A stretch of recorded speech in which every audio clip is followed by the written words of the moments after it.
Hi, welcome to the first English lesson. Salut! Bun venit la prima lecție de limba engleză.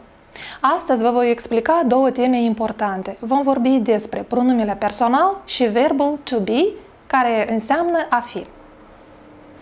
Pronumele personal este o parte de vorbire care înlocuiește obiecte sau ființe. Pronumele personal în engleză este personal pronoun. Și dacă vorbim despre pronume personale la plural, atunci avem personal pronouns. După cât vă aduceți aminte, pronumele personale sunt la singular și la plural. Pronumele personal eu, în engleză, este I. În paranteză v-am scris cum se pronunță fiecare pronume personal în parte, ca să însușiți mai bine această temă. Vreau să vă atenționez că pronumele personal I în limba engleză întotdeauna se scrie cu majusculă. Da, acest pronume se scrie cu litera mare indiferent de locul său în propoziție. Fie că este scris la mijlocul sau la sfârșitul propoziției, în mod obligatoriu se scrie cu majusculă. Pronumele personal tu în engleză este you. El în engleză este he. Ea în engleză este she. În limba engleză mai avem încă un pronume personal la singular, este vorba de pronumele it. El se utilizează atunci când înlocuiește obiecte neînsuflețite, ființe, fenomene ale naturii, diverse denumiri de științe, cum ar fi matematică, geografie, filosofie, etc. Acest pronume personal, ca să înțelegeți mai bine cum îl utilizăm, vă voi da un exemplu în limba română. Spre exemplu, eu zic, eu mi-am cumpărat o mașină și continui. Ea este de culoare roșie. În limba română, pentru a continua această propoziție și a nu repeta substantivul mașină în propoziția a doua, eu am utilizat pronumele personal ea.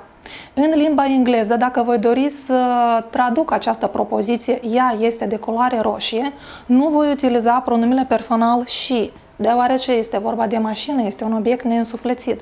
Voi utiliza pronumele personal it și voi spune it și în continuare în engleză este de culoare roșie. Să vedem ce pronume la plural avem în limba engleză. Noi este we, voi în limba engleză este you. Iar pentru pronumele personale ei, ele, avem o singură formă în limba engleză, they.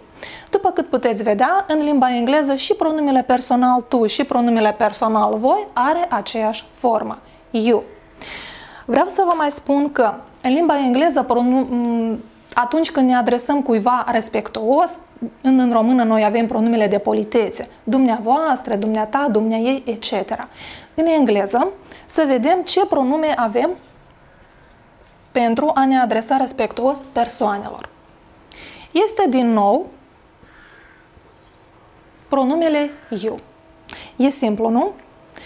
Și să recapitulăm. Pentru pronumele personal tu, voi și dumneavoastră, în engleză avem aceeași formă, you. Voi pronunța încă o dată fiecare pronume în parte ca să însușiți mai bine această temă. Eu în engleză este I, tu, you, he este pentru el.